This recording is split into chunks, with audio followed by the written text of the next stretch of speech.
بسم اللہ الرحمن الرحیم۔ پیارے دوستو، اردو البم کی جانب سے آپ سب دوستوں کو محبتوں بھرا سلام ہو۔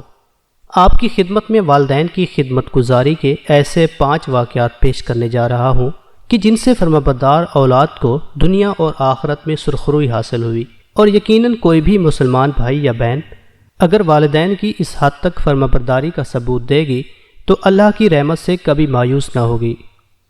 دوستو، ایک نوجوان اپنے والدین کا بڑا ادب کرتا تھا اور ہر وقت ان کی خدمت میں مشغول رہتا تھا۔ جب والدین کافی عمر رسیدہ ہو گئے تو اس کے بھائیوں نے مشورہ کیا کہ کیوں نہ اپنی جائیداد کو والدین کی زندگی ہی میں تقسیم کر دیا جائے تاکہ بعد میں کوئی جھگڑا نہ کھڑا ہو۔ اس نوجوان نے کہا کہ آپ جائیداد کو آپس میں تقسیم کر لیں اور اس کے بدلے مجھے اپنے والدین کی خدمت کا کام سپرد کر دیں۔ دوسرے بھائیوں نے برضا و رغبت یہ کام اس بھائی کے سپرد کر دیا اور یہ نوجوان سارا دن محنت مزدوری کرتا، پھر گھر آ کر بقیہ وقت اپنے والدین کی خدمت اور بیوی بچوں کی دیکھ بھال میں گزارتا۔ وقت گزرتا رہا حتیٰ کہ اس کے والدین اس دار فانی سے رخصت ہو گئے۔ یہ نوجوان ایک مرتبہ رات کو سو رہا تھا کہ اس نے خواب میں دیکھا کہ کوئی کہنے والا اسے کہہ رہا ہے کہ اے نوجوان، تم نے اپنے والدین کا ادب کیا، ان کو راضی اور خوش رکھا اور اس کے بدلے تمہیں انعام دیا جائے گا۔ جاؤ، فلاں چٹان کے نیچے 1 دینار پڑا ہے اور وہ اٹھا لو، اس میں تمہارے لیے برکت رکھ دی گئی ہے۔ یہ نوجوان صبح کے وقت بیدار ہوا تو اس نے چٹان کے نیچے جا کر دیکھا تو اسے 1 دینار پڑا ہوا مل گیا۔ اس نے دینار اٹھایا اور خوشی خوشی گھر کی طرف روانہ ہوا۔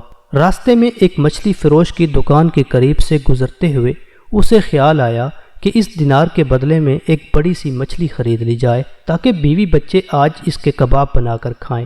چنانچہ اس نے دینار کے بدلے ایک بڑی سی مچھلی خرید لی۔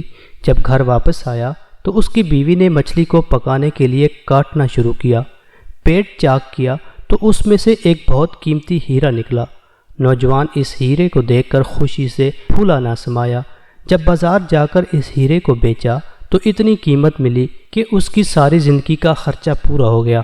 پیارے دوستو، ایک اور واقعے میں بنی اسرائیل کا ایک یتیم بچہ ہر کام اپنی والدہ سے پوچھ کر ان کی مرضی کے مطابق کیا کرتا تھا۔ اس نے ایک خوبصورت سی گائے پالی اور ہر وقت اس کی دیکھ بھال میں مصروف رہتا تھا۔ ایک مرتبہ ایک فرشتہ انسانی شکل میں اس بچے کے سامنے آیا اور گائے خریدنے کا ارادہ ظاہر کیا۔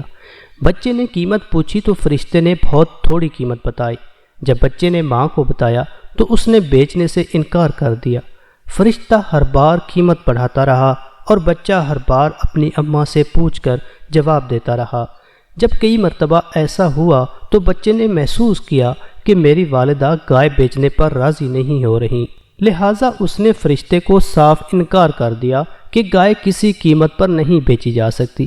فرشتے نے کہا کہ تم بڑے خوش بخت اور خوش نصیب ہو کہ ہر بات اپنی والدہ سے پوچھ کر کرتے ہو۔ ان قریب تمہارے پاس کچھ لوگ اس گائے کو خریدنے کے لیے آئیں گے تو تم اس گائے کی خوب بھاری قیمت لگانا۔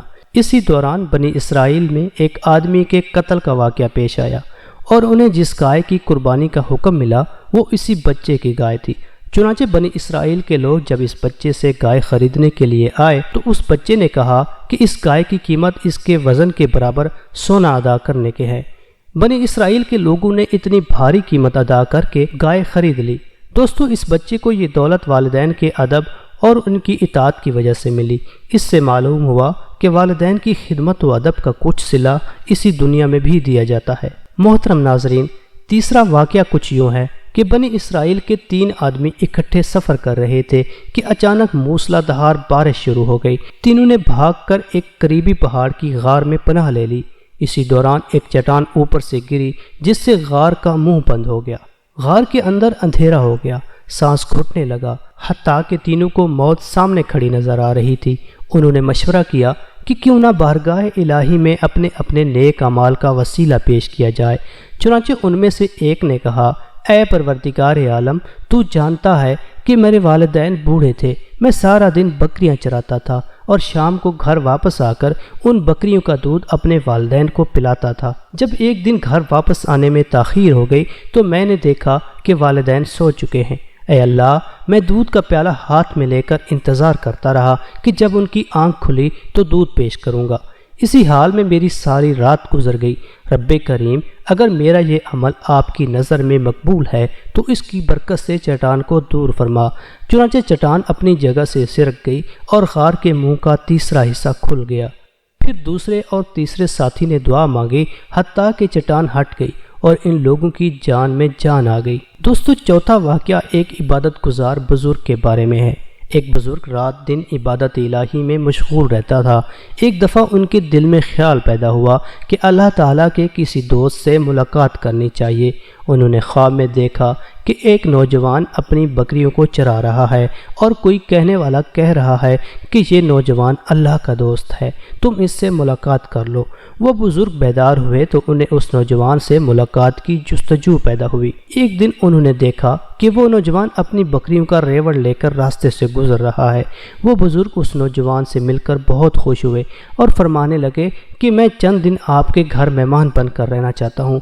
نوجوان نے بھی خوشی کا اظہار کیا اور اس بزرگ کو اپنے گھر لے گیا۔ رات کے وقت دونوں آپس میں گفتگو کر رہے تھے کہ اس بزرگ نے نوجوان سے اپنے خواب کا تذکرہ کیا اور پوچھا کہ تمہارا کون سا عمل اللہ تعالیٰ کو اتنا پسند آیا ہے کہ تمہیں اس پروردگار نے اپنے دوستوں میں شامل کر لیا ہے۔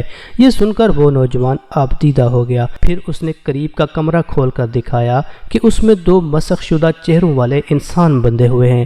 وہ بزرگ حیرت زدہ ہو گئے اور پوچھنے لگے کہ یہ کیا ماجرا ہے۔ نوجوان نے کہا کہ یہ میرے غافل اور گناہگار والدین ہیں۔